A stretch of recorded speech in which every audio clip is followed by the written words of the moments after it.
What's going on, podcast? Welcome to the show. If this is your first time joining us, this is the supersetyourlife.com podcast, and on this episode, we have a little bit of a story time. So, been looking forward to sharing this big time. Over the last several weeks, I've been experimenting with different macronutrient ratios when it comes to contest prep, and long story short, did a practice peak week bodybuilding competition. It was a bodybuilding competition that was judged by Judge Taylor.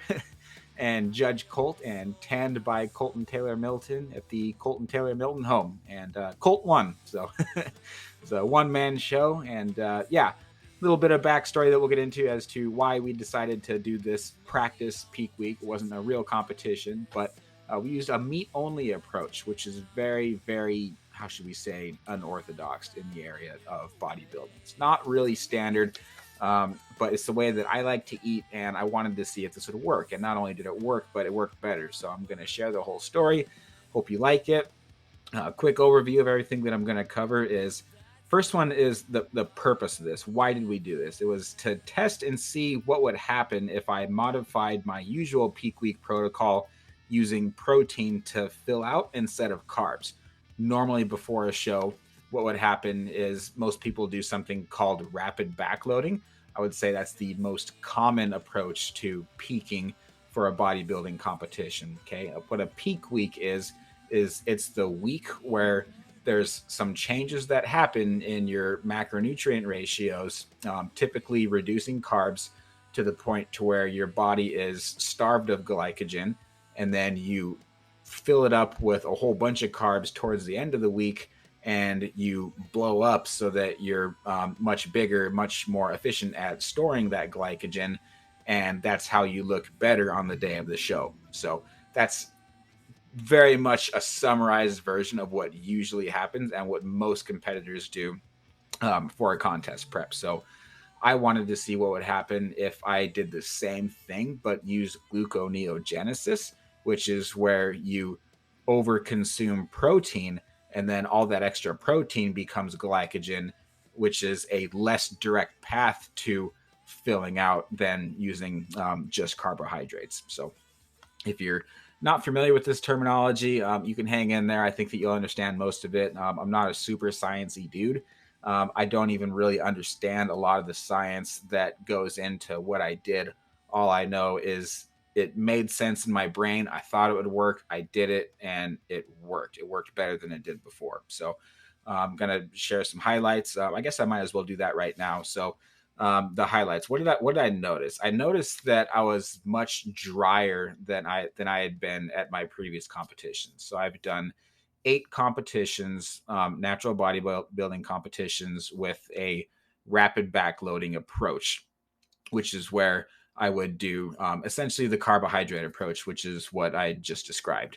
And still, that's what we do with our clients too. We usually coach to use the higher carb approach and then deplete carbs and then do a rapid backloading and a water manipulation protocol too, which usually consists of drinking more water throughout the entire week up until the last day. It's basically as much water as you could possibly drink. Up to 3 or 4 gallons is as high as I've ever got. Basically, you're drinking and peeing the entire day.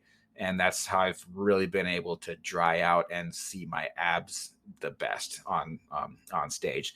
So what I noticed is that with an all meat approach, I think what happens is the meat takes so much more water to digest that it made me even drier and harder than I'd been before. Now, I wasn't as low body fat this time as I'd ever been before.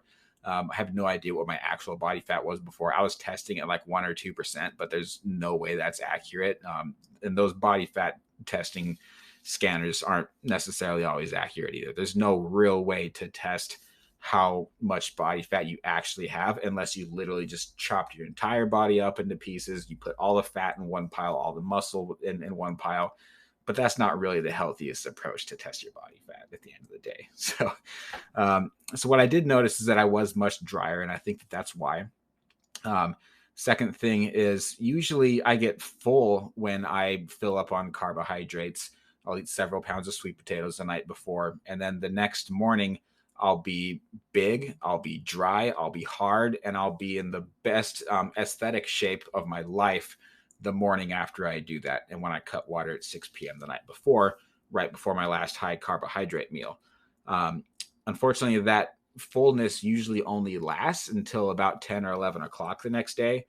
And everybody's body's different, but I'm very susceptible to spilling over. And what that means is if you consume too many carbohydrates, then if and you fill out your glycogen stores, which is where your muscles, which is where your muscles store that those carbohydrates to make you look bigger. What happens is if you overfill that, it spills into your subcutaneous layer and it gets into your stomach and it gets into all the places where your body tends to store fat. So it's not fat, but it looks like you're fat. So I've literally done this. I've literally filled out and peaked just about perfectly and then ate, I'm not even kidding, just half of a sweet potato. And that was enough to knock me over. And then I looked completely washed out, completely watery, and completely out of shape, almost like I didn't even prep. And that was a rough day. That was my Hollywood show. So I looked great the next day on the beach. And so all those pictures that you ever see me posting every now and then on a throwback Thursday of my brother Bo and me at the beach, that was the day after that show. But actually on stage was one of the worst physiques I ever had, just because I timed everything wrong. So I really got fed up with trying to time carbs into my diet perfectly, and I really don't even eat carbs anymore, because when I do, I just can't stop. If you know me well enough, you know that I struggle with a lifelong eating disorder, and so consuming carbohydrates in any amount is usually just a trigger. So I'd stay a lot safer when I consume nothing but proteins and fats, and a meat-based diet has been the best approach to nutrition for me from a health standpoint. But I still want to continue bodybuilding, and I still want to continue being competitive. And there's been a lot of athletes that have inspired me, like Robert Sykes, most notably, who we had in the podcast several episodes ago, that have shown that you really can have a great physique on a ketogenic diet, and you really can build muscle without the use of carbs. So that's something that I've been continuing to do.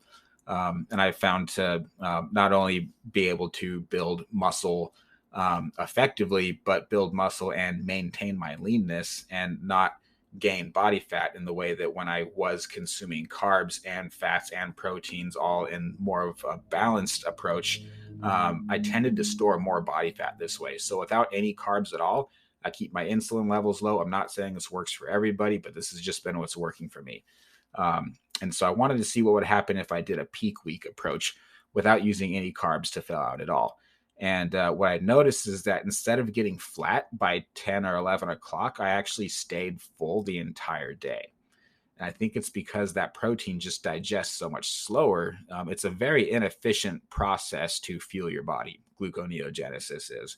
So my macros on a typical day of a carnivore diet right now are about 80 grams of fat and about 380 grams of protein and no carbs. So that comes out to about 2,200, 2,300 calories. And that's good maintenance level for me. And I'm on a reverse diet currently, because this was a couple weeks ago that we did this. And so my protein levels and fat levels are increasing just a little bit each week, so that I can build muscle and so I can be more competitive, but I don't bump them up too fast, because if I do, I'll store body fat. And I want to stay as lean as I possibly can. And so with that high level of fats, I've found that to really optimize my hormones too. That's the other reason I love this approach. I can get away with eating 80 to 90 grams of fat a day. If I'm eating carbs at the same time, just the way that my body type and my genetics are wired, I tend to store a lot of body fat if I do that, because of the insulin and the fat together. That's just a recipe for fat storage. This way, my insulin stays low and my fat storage is very, very minimal.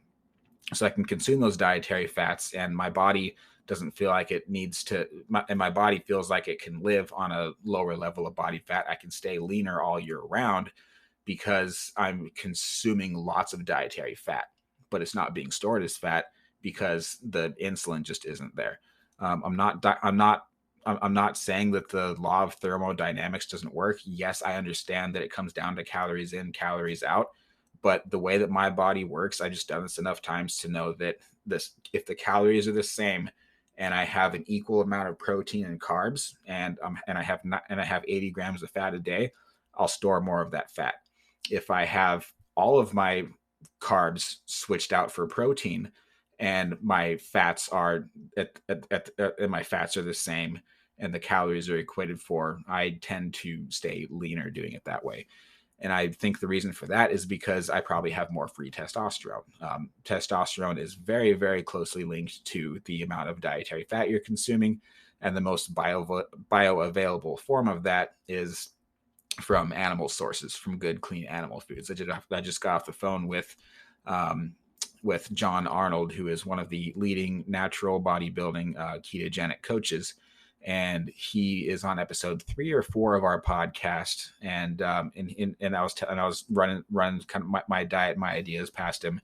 And his biggest suggestion was to switch out most of the plant fats that I had and switch them out for animal-based proteins and fats. So the few amounts of avocados and whatnot that I was eating, avocados are great, but man, there's nothing like the fats and the omega-3s that you get from some good pasture-raised eggs and some good grass-fed beef. So, okay. And then the other thing I noticed is that the other nice thing is just, it's the same foods that I was used to eating. If something's not broke, don't fix it. So to be able to optimize the carnivore diet and to optimize the high protein approach, that's something that I believe that sticking to the foods that got you conditioned there in the first place is going to cause the least amount of variables, so that the less that you can change coming up and through your show, the better. Some of the best athletes don't do a peak week at all, and they literally just train and condition all the way up until the show, and they just step on stage without feeling up at all. Maybe just have a candy bar before they step on stage or something. And that's great. That's not necessarily my approach.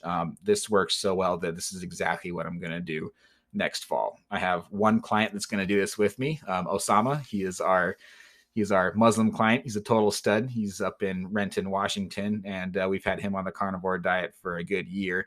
He's been building muscle and he's been losing fat. I've been posting some testimonials of him from time to time on our Transformation Tuesday as he continues to turn his, not necessarily turn his body fat into muscle, but he's losing fat and building muscle at the same time, which is one of the greatest things about the carnivore diet, is it allows you to be able to do that. So definitely looking forward to that. Pretty much everybody else that we're coaching, we're just using the higher carb approach, the normal approach that everybody's used to and familiar with. But I think there are, I don't believe in one size fits all by any stretch, but I do believe that some people can perform better this way. And maybe even if they don't perform better this way, maybe it's just like you're like me, where it's something that it's something that you just want as part of your lifestyle. You like a low carb approach. You feel better when you're not eating carbs. I love the mental clarity, the lack of brain fog. I sleep better. I mean, I could go on and on and on about all the reasons why I like the carnivore diet. You can go back and listen to all of our dozens of episodes on the carnivore diet and the experts that we've had on our show to get a better understanding for that. But this, I'm going to keep more to the peak week approach of what the meat-based diet has done for me. Okay. So that's the second thing. And then third, actually what I'm going to do right now is play a little clip from a conversation that I had with Michael a couple weeks ago to show you what happened after a couple weeks of him being on an all meat diet, literally eating nothing but steak every day. And check out what happened to his strength, to his gym performance and his weight. Look at what it's done for him so far. What's up, everybody? We are here with Thick Mick. Found out how thick he is actually because we went down on the bench press. We were trading sets on the Smith machine, and the bar comes down lower on my chest than him. So he's got a thicker chest and back combined than me, meaning I got some work to do. So crushing it on the leg press. Jeez. Deadlifts too. Deadlift is going up. Yeah, 4 or 5 times 5. Getting some PRs there. Yeah. You're 4 or 5 weeks into your program now, and you've lost how many pounds? I am down to 229. Started at 245. Fluctuates between a pound or 2 depending on the day, but the lowest it's recorded was 229. down to 7 notches on my belt, my weightlifting belt. Started at 1 or 2, and in that 16, 17 pound loss, it's been mostly body fat and probably gained a couple pounds of muscle. Yeah. My traps are traps are bigger. And my legs have gotten thicker, more dense. Yep. More defined too, which is a lot of the conditioning. But. Yeah. So it's been going extremely well. Down to 4 pounds 4 ounces of lean meat a day. Yep. Doing my best to get that. And are you ever hungry? No, definitely not. still not hungry. Still struggle. Still have to be like, if I don't start eating at 12, I start panicking, thinking like, oh God, if I don't do this soon, I'm not going to be able to get all my meat in today because I'm just not going to feel it. But as long as I keep on a time limit of, hey, 12 o'clock, 1 pound, 2 to 3 o'clock, 1 pound, and then 6 or 7 o'clock, 2 pounds, and finish it off with a decent sized protein shake, definitely helps. Yep. So that 4 pounds of meat a day makes it easy to just measure it out. Because we started you off at basically 5 pounds of steak every single day. Yeah, and that was hard. Which is a lot of calories, and you were still losing weight because you weren't even really in a calorie deficit, but there's a lot more to it than just calories, right? Yeah. Because what you miss in a calorie deficit for fat burning purposes, you more than make up for with all the hormonal benefits that you're getting from eating so much steak, because it's just so damn good for you. So that started you off great, and so now I think we're just starting to get into a calorie deficit barely, which is why when I asked you a couple weeks ago, I was like, okay, you're going to be eating less steak. How do you feel about that? And you're like, thank God. Yeah, because 4 pounds 14 ounces was extremely hard. There's a lot of days I couldn't do it without supplementing 2-3 protein shakes at the end, which I didn't mind because it helped get a sugar craving, even though there's no real sugar in it. I got something sweet to try to put in my mouth. Yep. But with 4 pounds 4 ounces, I can actually eat that without having to do 3-4 scoops of protein shake at the end. I'm just maybe having 1.5 just to get a little extra glycogen at the end for my workout the next day. So it's been going extremely well. Feeling pretty good. New workouts, tricking my body, a lot of things that I'm not used to. But I'm still going to go heavy on leg days. Yep. So and the coolest thing is your girlfriend Kristen is doing a lot of what you're doing and just kind of copying you, and she's getting fantastic results. Yeah, before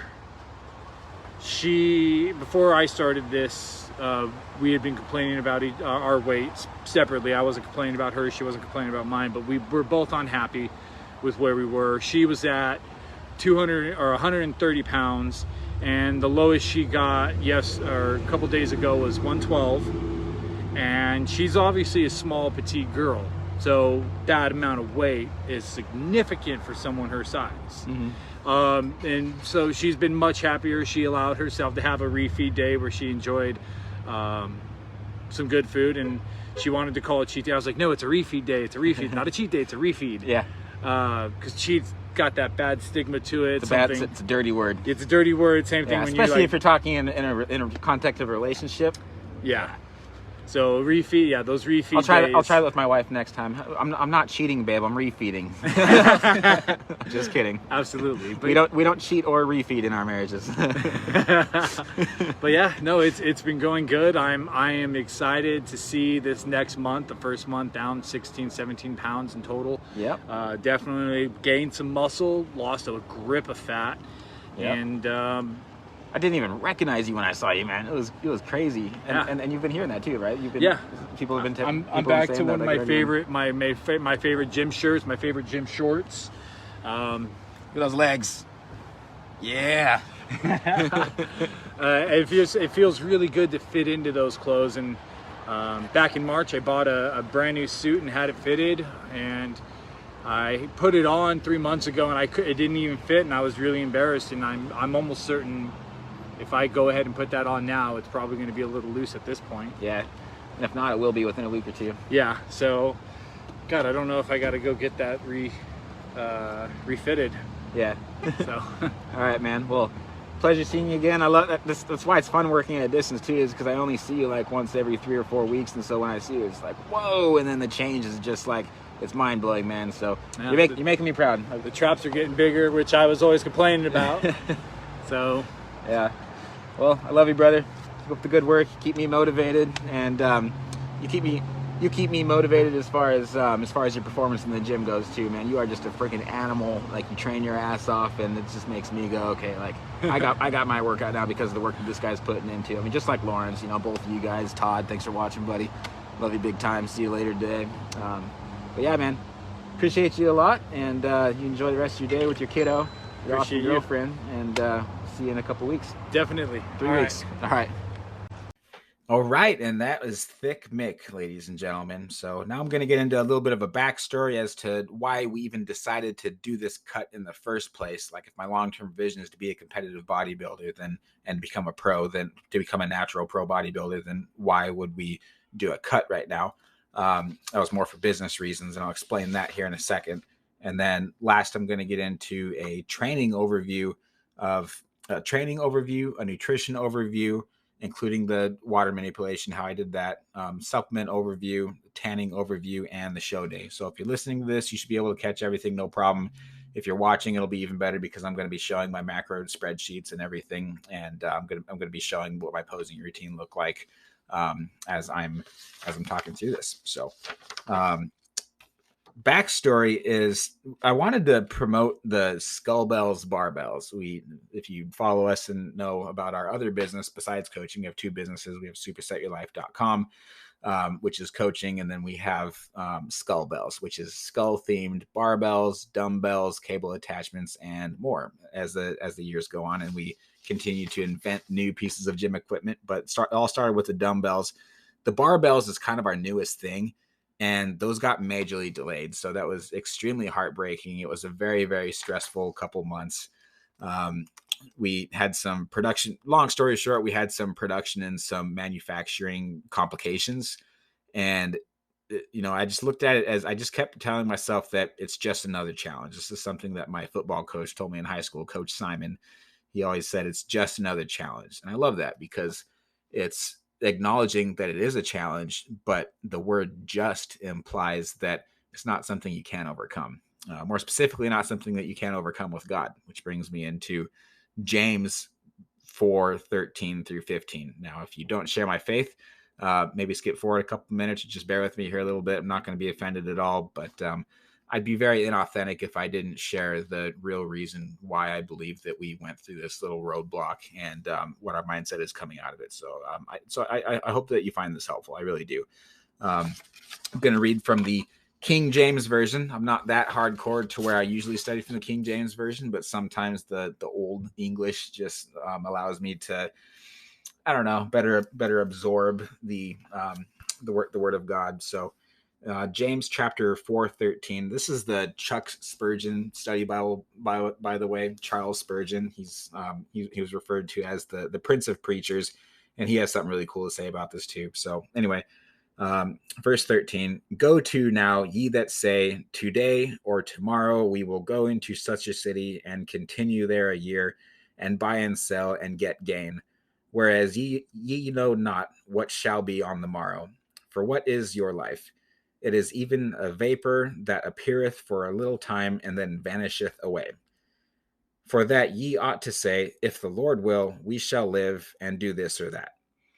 Now, when I first heard that, you know what? Let me read the New King James Version too, by the way. That one's a little easier to understand. So here we go again. It's the same thing. Come now, you who say, today or tomorrow we will go to such and such city and spend a year there, buy and sell, make a profit, whereas you do not know what will happen tomorrow. For what is your life? It is even a vapor that appears for a little while and then vanishes away. Instead, you ought to say, if the Lord wills, we shall live and do this or that. And then verse 16. But now you boast in your arrogance. All boasting is such evil. Now, when I first read that a couple years ago, I was like, that goes against every single goal-setting book I've ever read. It literally is saying not to set your own goals. At least that's what I looked at first glance. Then after some study and some prayer and looking at some commentaries on this, I realized it's not what James isn't really. He's the brother of Jesus, by the way, is who wrote this book, and not the Apostle James. But what he's not saying is not necessarily to not set your own goals. He's saying not to set your own goals on your own terms. So we should be looking to God's will to set our goals, and not out of our own selfish ambition, not to make a name for ourselves. That's what the people of Babylon did when they built the Tower of Babel in the book of Genesis. Okay, so what Charles Spurgeon has to say about this is, whereas ye know not what shall be on the morrow, for what is your life? For you are like a vapor that appears for a little while, then vanishes. Right, that's verse 4:14. So Charles Spurgeon says, it is a great folly to build hopes on what may never come. If it is madness to risk everything on the unsubstantial failure. Life is like a vapor. Sometimes these vapors, especially at the time of sunset, are exceedingly brilliant. They seem to be magnificent itself when the sun paints them with heavenly colors. But in a little while they are gone, and the whole panorama of the sunset has disappeared. Such is our life.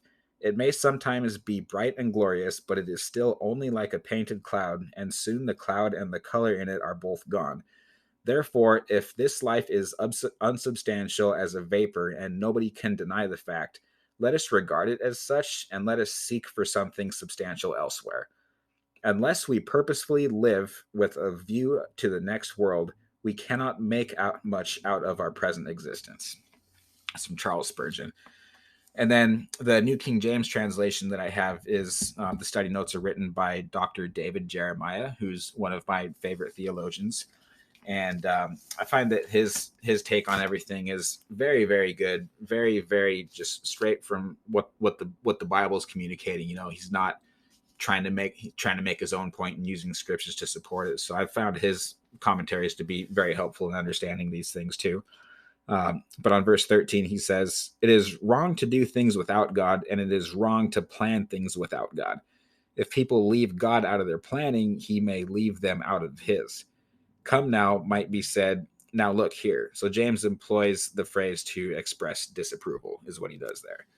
And then on verse 15, to know God's will, Christians must do these things. Number 1, be prepared to do his will when they find it. Number 2, realize that God's will is always in harmony with his word. For the most part, I'm pretty good at those two.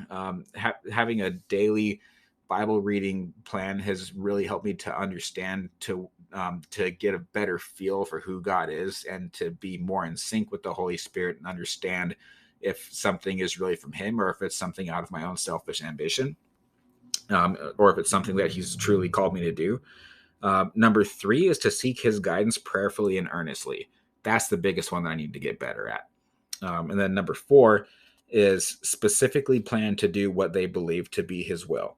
So I'm going to repeat those. Number 1, to know God's will, Christian must do these things. Number 1, be prepared to do his will when they find it. Number 2, realize that God's will is always in harmony with his word. Number 3, seek his guidance prayerfully and earnestly. And number 4, specifically plan to do what they believe to be his will. Once you know, you need to execute it. So ask yourself, which of these do I need to improve to be better at planning according to God's will? Okay, and that's between you and the Spirit on that one. So why do I bring that up? Because God's plans are always different than our plans. Not only are they different, but they're always better. So now we're looking back like, okay, I really wanted to market myself. I really wanted to cut down. I really wanted to market these products that we invented. And being lean is really important to do that. Like, we wanted to have videos. We wanted to have exercise demos on how to use these barbells that we invented.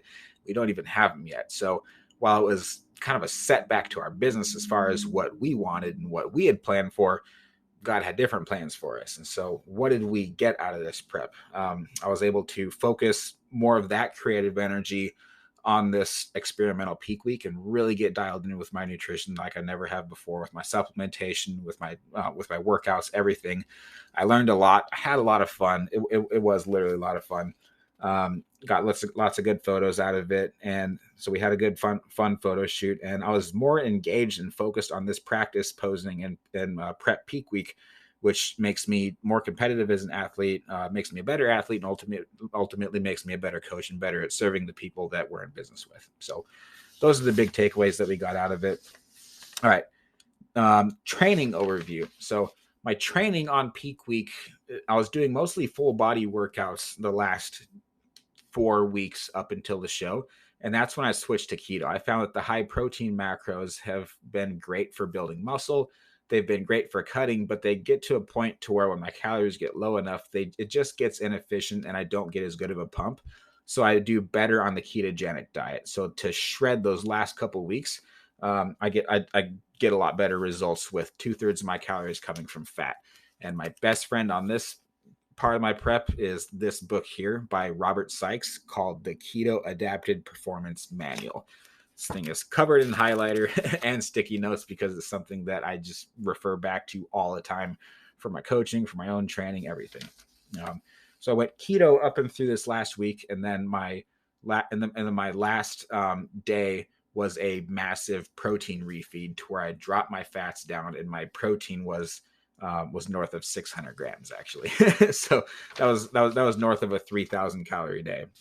And I'll show that in the spreadsheets. So, okay. That's the training overview, the nutrition overview, and the water manipulation. So the water manipulation, I'm going to share my screen here actually. So like I said, you can listen along, or if you can view it, great. You'll be able to see what I'm talking about here. All right. So this is my spreadsheet for peak week. And you'll notice that my calories are at about 2120. It's not 100% accurate, but I was weighing pretty much everything out, getting as close as I could. I was tracking my ketones with a breath ketone monitor, but I actually had to stop because I broke it.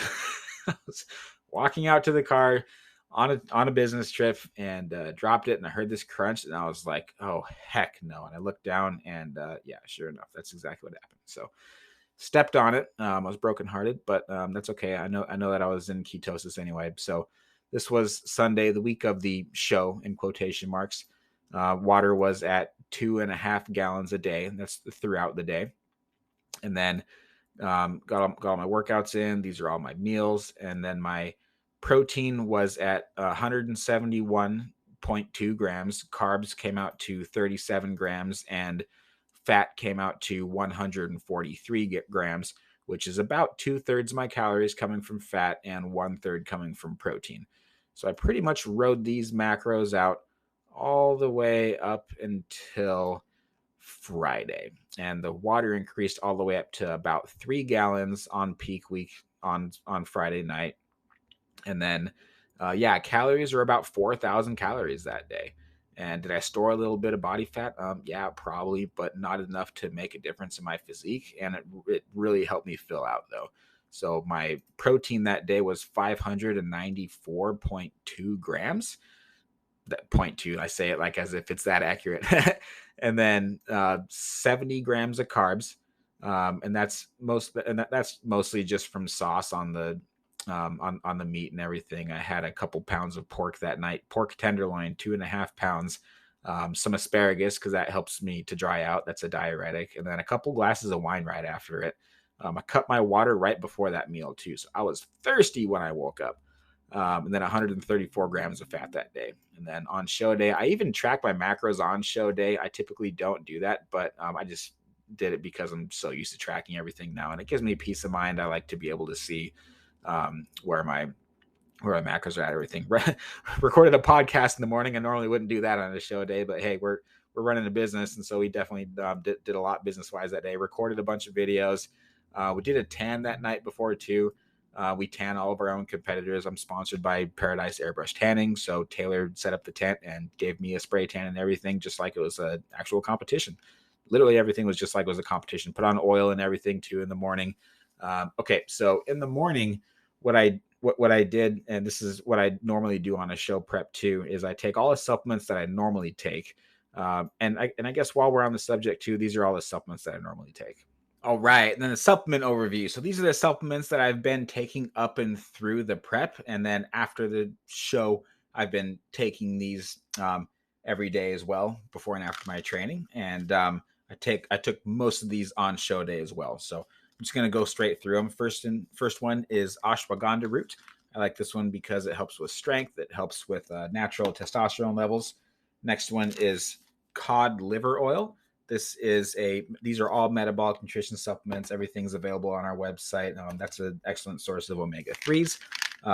Next one is Carnit 10. There are 5 different types of carnitine in here. Black pepper extract and beta alanine. This is a very, very good fat burner. There's no magic fat burner, but a product like this is a natural amino acid that your body produces, and so supplementing it just helps aid in the results that you're already getting. Elderberry for the immune system. Nothing will ruin your prep like getting sick. So that is something that I try to stay on top of. And then Vitagen. This is a liquid vitamin mix that actually has ashwagandha in it as well as rhodiola. That's something that I found particularly helpful when doing lots of cardio. It tends to mess up my thyroid. I've had hypothyroid before. It's not fun. And so rhodiola is something that I'm taking like as an extra precaution because of the high amounts of cardio that it takes to get conditioned for a bodybuilding competition. Next is protein powder. I'm not a huge fan or a huge advocate of supplementing protein, except for I do like to have a scoop or a half a scoop in my coffee right before a workout. It sits in my stomach well, and that way I'm not training feeling bloated and like with food in my stomach. I like to train like I'm fasted. But if you look at any scientific study when it comes to building and maintaining lean muscle mass, having some protein, some amino acids in your system is very, very helpful. So next one is my non-stimulant pre-workout. This is my pump formula. The main ingredient in here is citrulline malate 4-1. There's also electrolytes in here, some beta alanine and some I don't even know what they are, but they're focusing complexes, and so I just feel like I can focus better with this, but there's no caffeine in it too, so I'm not worried about like messing up my sleep quality by overdoing my caffeine. I can regulate it more effectively. When I drink this, I know that it's just for the pump and just for the workout. Next one is CGP. This is our flagship supplement. I've been taking this stuff for years.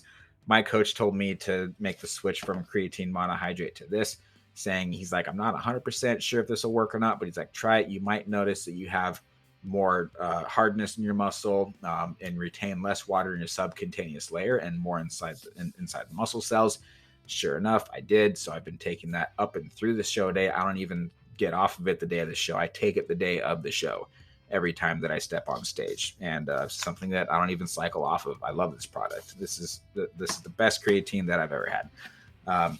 And then L-glutamine helps with recovery. Supplement that. And then this one it's called Tripep.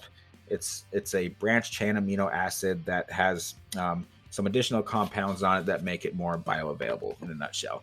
And then this is the only one that we don't sell. Actually, I try to get their attention, but we have to have more volume running through our online store before we can resell their materials. But this is a very, very good product. It's Antler Farms beet juice powder. This is the beetroot dietary supplement extract, and that helps with blood flow as well. So that's one of the ways that I can get a good pump, get good and vascular without consuming carbs on a meat-based diet. So yeah, that is the supplements that I take, and I took all of these the day of the show too. So I just had less water. It was super sweet, but I just mixed them all together because it's all the stuff that got me to where I was at in the first place, or at least helped me get there.